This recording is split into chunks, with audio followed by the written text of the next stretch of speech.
일어나십시오. 예배드리겠습니다.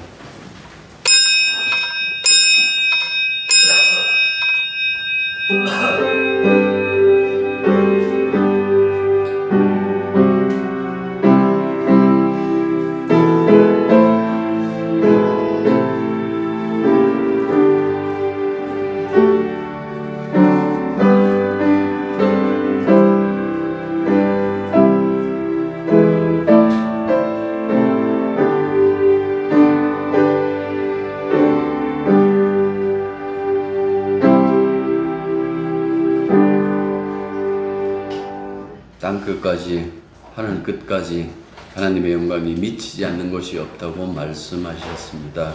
그 영광 아래에서 살아가고 있는 저희들 예배를 통해 하나님을 더욱더 깊이 알게 해주시고 그 크신 사랑을 힘입고 한날 한날 주님 주신 그 날들을 살아갈 수 있게 하여 주시기만 간절히 바라 원합니다. 예배의 처음과 마지막 그 순간까지 주의 영이 함께하여 주시며 육신이 아닌 영으로 드리는 예배가 될 수 있게 섭리하여 주시옵소서. 예수님 이름으로 기도드립니다. 자, 하나님 말씀은 누가복음 12장 22절부터 34절까지입니다. 또 제자들에게 이르시되 그러므로 내가 너희에게 이르노니 너희 목숨을 위하여 무엇을 먹을까 몸을 위하여 무엇을 입을까 염려하지 말라. 목숨이 음식보다 중하고 몸이 이것보다 나아지라 아니라. 까마귀를 생각하라. 심지도 아니하고 거두지도 아니하며 골방도 없고 창구도 없으되 하나님이 기르시나니 너희는 새보다 얼마나 더 귀하냐. 또 너희 중에 누가 염려함으로 그 길을 한 자도 구할 수 있느냐. 그런즉 가장 작은 일도 하지 못하면서 어찌 다른 일을 염려하느냐. 뜻할 바를 생각하여라. 실도 만들지 않고 짜지도 아니하느냐. 그러나 내가 너희에게 말하노니 솔로몬의 모든 영광으로도 입은 것이 이것 하나만큼 훌륭하지 못하였느니라. 오늘 입다가 내일 아궁이에 던져지는 들풀도 하나님이 이렇게 입히시거든 하물며 너희일까 보냐. 믿음이 작은 자들아. 너희는 무엇을 먹을까 무엇을 마실까 하여 구하지 말며 안심하지도 않아. 이 모든 것은 세상 백성들이 구하는 것이라 너희 아버지께서는 이런 것이 너희에게 있어야 할 것을 아시느니라. 다만 너희는 그의 나라를 구하라. 그리하면 이런 것들을 너희에게 더하시리라. 다 같이요. 적은 무리여 수고하라. 너희 아버지께서 그 나라를 너희에게 주시기를 기뻐하시느니라. 너희 소유를 팔아 부자여 낡아지지 아니하는 배낭을 만들라. 곧 하늘에 둔바 다함이 없는 보물이니 거기는 도둑도 가까이 하는 일이 없고 좀도 먹는 일이 없느니라. 너희 복 있는 곳에서는 너희 마음도 있으리라. 지난주에는 생명이 우리의 부유함과 우리의 가난함과도 아무 상관이 없다는 그 사실을 주님이 말씀하셨습니다. 하지만 부유함이 가난함보다 더 많은 유혹을 가져다 주는 것은 사실이죠. 말씀하신 대상을 봐도 그런데 모든 탐심을 물리치라고 훈계하신 대상은 주님 곁에 모이는 수많은 무리들입니다. 그들이 주님을 찾는 진짜 이유가 무엇일까라는 것을 어떻게 보면 우리가 지난주 읽었던 그 본문에서 드러나기도 하죠. 그것은 복음을 듣기 위한 것이라기보다도 진짜 예수님을 알기 위해서라기보다도 내가 안고 살고 있는 문제를 예수님의 도움으로 해결받고자 하는 그 욕구에서 예수님을 찾아왔다는 그 사실을 보여줬습니다.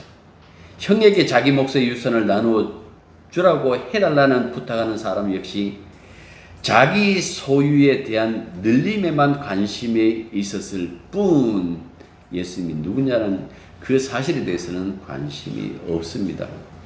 오늘 말씀의 대상은 보면 제자들입니다. 그래서 20절 보시면 또 제자들에게 이르시되 하고 이렇게 말씀하시는데 제자들을 향한 말씀이 53절까지 계속해서 이어집니다. 그러면 이 제자들은 무리들보다 탐심이 적을까요? 그렇지는 않습니다. 제자들도 신앙이라는 가면을 쓰고 은밀하게 욕구를 드러내는 그 일을 우리가 이 복음서를 계속해서 읽어나가면 벌릴 것이기 때문에 그렇습니다. 그럼에도 제자들을 향해서 왜 이런 말씀을 하셨을까? 이들이 어떻든 간에 주님이 제공하실 그 생명을 누릴 자들이기 때문에 그렇다라는 그 말씀입니다.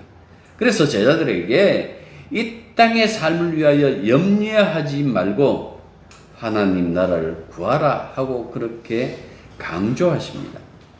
먹고 마시는 일, 먹고 입는 일, 이 모든 것들이 여러분들 세상의 일이다 라고 하시면서 왜 염려하지 말아야 할 것은 까마귀도 백합화도 먹이시고 입히시는 하나님이시기 때문에 그렇다 하고 말씀하십니다. 누가복음은 하찮은 까마귀나 들에 널려있는 들꽃까지 돌보시는 하나님이 그것보다 훨씬 귀한 당신의 자녀들을 저버릴 수 없다 라고 대비 논법을 사용합니다. 그러니 주님은 하나님의 섭리에 너희를 온전히 위탁하고 먹고 마시고 입고 하는 그 걱정으로부터 완전히 벗어나라고 하시는 것처럼 보이잖아요. 그죠? 그리고 어차피 걱정해 본들 아무 소용이 없기 때문이라고 뼈 때리는 충고도 곁들이면서 그 말씀을 하세요.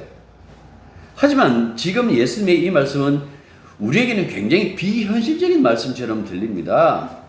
우리의 현실은 먹되 무엇을 먹을 것인가 라는 고민이라면 고민. 아니면 살 빼겠다고 다이어트로 굶는 것이 일상인 현실입니다. 입는 것도 역시 마찬가지입니다. 명품만 포기하면 주변에 널린 것들이 오십니다. 쇼핑몰에서는 이미 가을 옷을 광고합니다.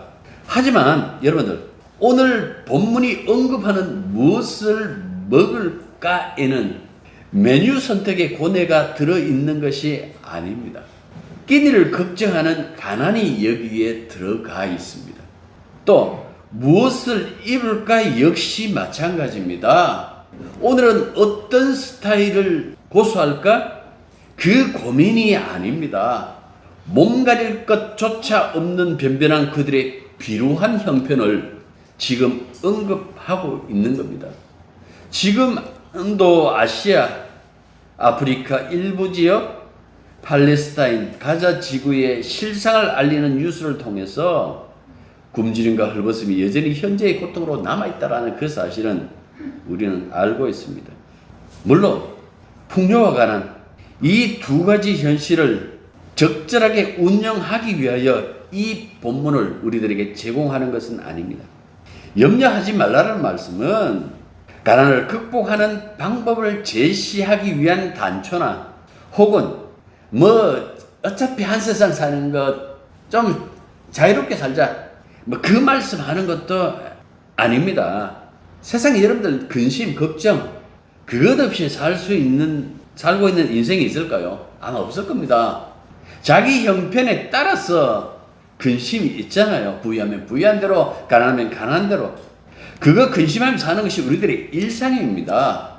이렇게 일상적으로 사는 사람의 삶을 주님이 몰라서 지금 이 말씀을 하실까?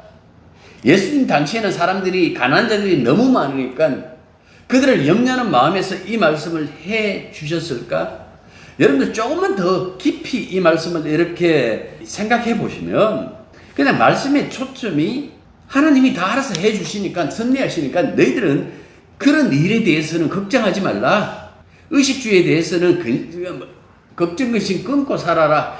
그 이야기 하기 위하여 오늘 이 본문을 말씀하셨을까요? 아닙니다. 목숨이 음식보다 중요하고 몸이 의복보다 중하다라고 하셨잖아요. 왜 그 말씀하셨을까? 생명을 주관하는 분이 따로 계시다라는 그 얘기하는 거예요. 이거는 인간이 할 수 없는 거예요. 지금 오늘 우리가 읽던 이 본문은 인간이 할 수 없는 것을 하나님이 값없이 우리들에게 해주신다 그 얘기 하시는 거예요. 이 과정에서 자들의 시선을 자기대로 옮겨요. 까마귀를 예로 드셨잖아요. 까마귀는 율법에 따르면 불결한 동물이에요. 레위기 11장에 보면. 그런데 이 까마귀는 씨도 뿌리지 않고 추수도 하지 않을 뿐만 아니라 그것을 쌓아둘 창고도 곳간도 짓지 않는다 하면서 앞에 그 부자비도 끌고 와갖고 얘기하십니다. 이런 말씀 들을 때마다 하루하루 그날치의 양식만 가지고 살겠다? 나는 그렇게 한번 살아봐야지. 여러분, 그렇게 못 삽니다. 사람의 마음이 그게 안 돼요. 라면이라도 몇 봉지 더 놔두고 살아야. 예? 그래야 안심해요. 아무것도 쌓아두고 살지 말라? 여러분들, 그런 불편한 요구를 주님께서 하실 리 없어요. 그건 아무리 요구도 안 된다라는 그 사실은 이미 이스라엘 역사 속에서 나타났으니까. 그걸 지금 와갖고 또 새삼스럽게 이 제자들에게 요구한다고요? 여러분들, 까마귀 얘기 나왔잖아요. 까마귀가 숫자를 1, 2, 3까지 셀 수가 있대요. 그런데 이 까마귀도 자기 먹이를 보관해요. 그래서 어떤 사람은 그런 얘기를 해요. 1, 2, 3개까지는 헤아릴 수 있는 머리가 되니까 4개, 5개는 훔쳐와도 된다라고 그렇게 얘기했어요. 사실인지 모르겠지만. 그것들보다 너희를 귀하게 여긴다라는 그 말씀은 그 까마귀도 추수도 하지 않고 창고도 없고 씨도 뿌리지 않는다라는 그 말씀을 통해 가지고 여러분들, 이 이야기의 초점은 자기가 하지 않는 것을 거두는 그 일, 하나님이 제공하는 것, 우리의 수고와 노력이 없는 것을 하나님이 지금 제공하신다.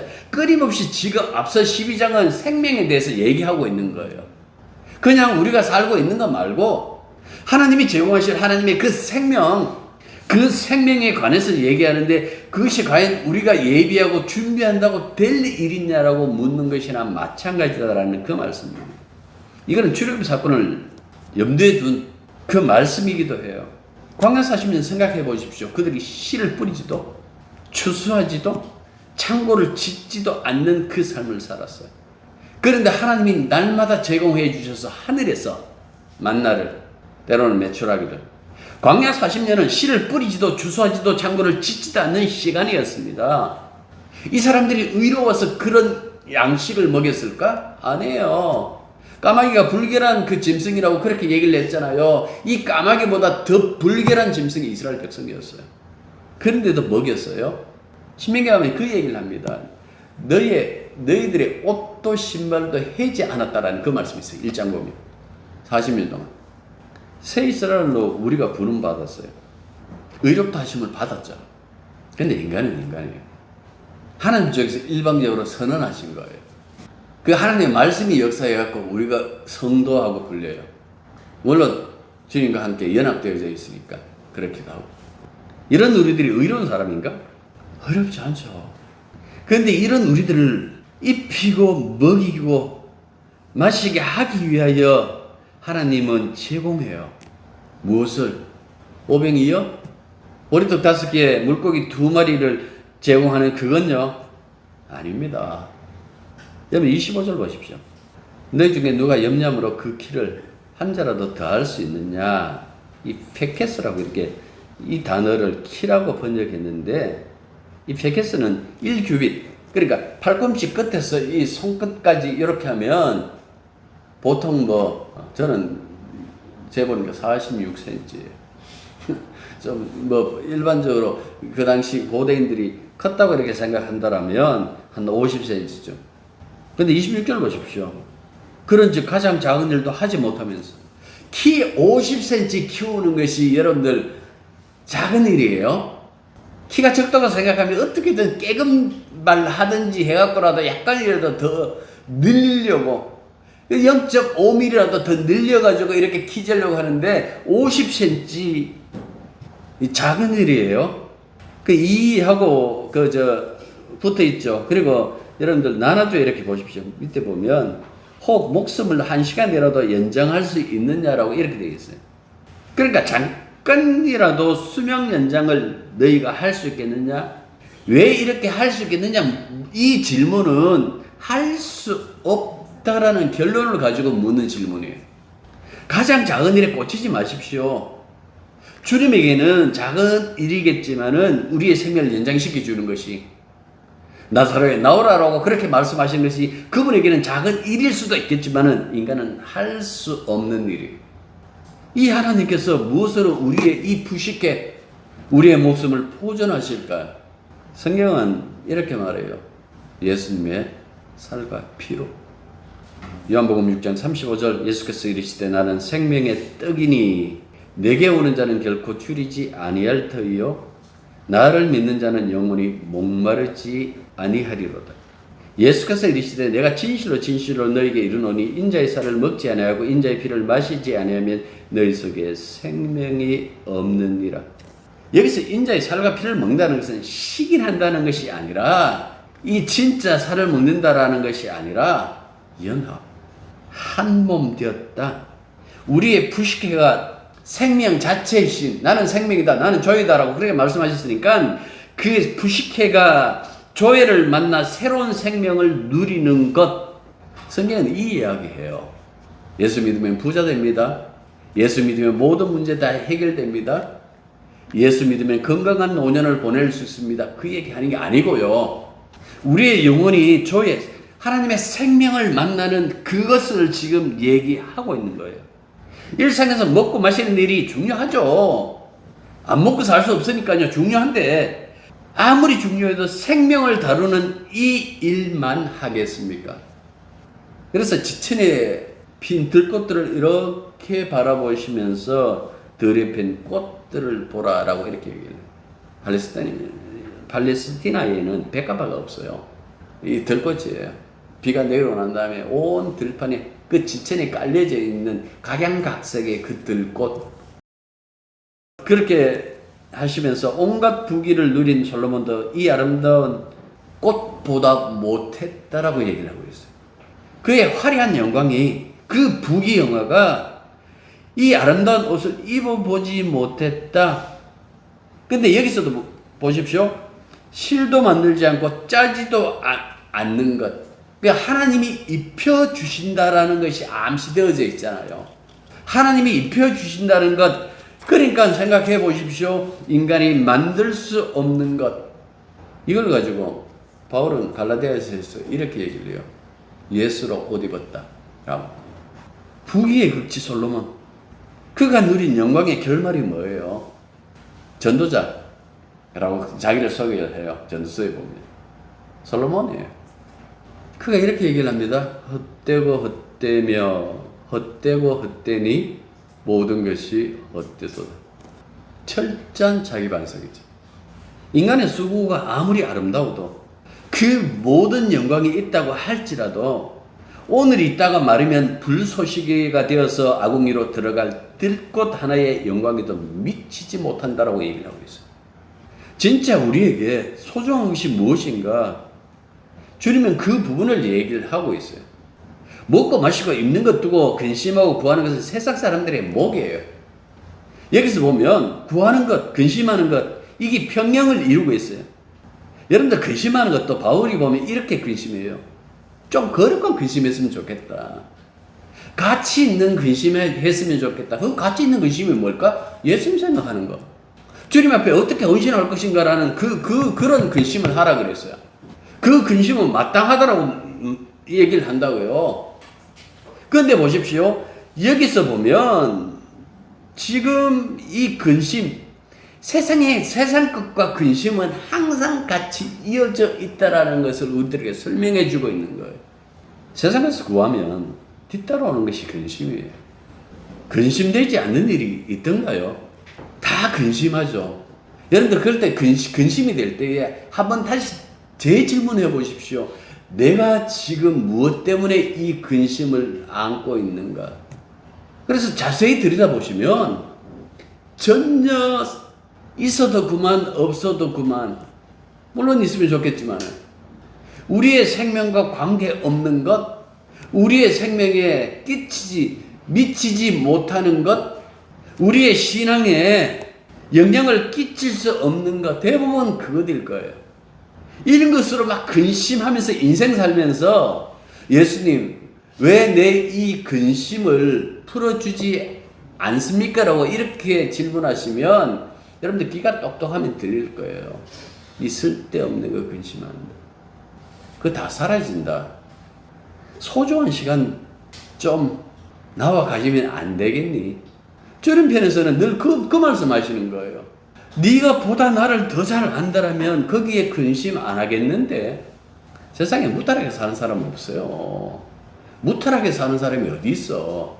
꿈들은 꾸지만은 하나님의 아들이신 예수님도 끊임없이 이 세상에 그 풍파에 휩쓸리면서 사셨는데 그분을 따른다는 우리들이 무탈하게 살겠다고요?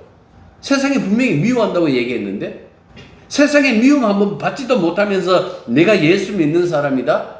그게 과연 성립할 수 있을까요? 물론 신앙 자체가 성립 안 되는 일이지만은 그 자체가 놀람이지만은 이런 말씀이 주어질 때마다 계속 끊임없이 반복해서 한번 그 질문들을 던져보는 거예요. 내가 무슨 일로 근심하고 있지? 예수님은 제 아들에게 믿음이 작다라는 표현을 쓰셨어요. 믿음이 작다라는 것은 믿음의 어떤 그 크기보다도 물론 믿음이 크도다. 여인이여 네 믿음이 크도다. 그 말씀도 해요. 그 말씀도 하고 작다라는 말씀도 하는데 이 작다라고 했을 때에 이 작다라고 왜 표현하실까? 가만히 보십시오. 크다라고 했을 때는 온전히 그 하나의 사건 자체가 예수님에게 주목하고 있을 때에 여인이여 네 믿음이 크다라고 그렇게 얘기를 해요. 그러면 작다라는 말은 어디에 나왔을까? 주님에게 관심 두지 않고 뚱뚱한 데 관심 두니까 그걸 갖고 작다라는 표현을 쓰는 거예요. 30절 네가 근심하는 모든 것이 하나님도 그 필요를 아신다라고 얘기를 했어요. 그래서 만나 내려주셨잖아요. 광야 40년 동안. 31절 그분의 나라 곧 아버지의 나라를 구하면 받게 될 것이다 라고 얘기를 하고 있어요. 이 부분이 출애굽 영향권 안에 있는데요. 어차피 우리의 구원이 종말의 출애굽이니까 이 부분도 얘기를 해요. 하나님 말씀 바로 안 집어넣어요. 시내산 끌고 가고 하나님 말씀을 딱 줘요. 이 말씀대로 한번 살아봐. 이 말씀대로 살면 내가 너희들이 필요로 하는 모든 것들을 주고 너희들 세상 사람들 꼭대기에 올려놓을 거야. 그 약속하신다고요.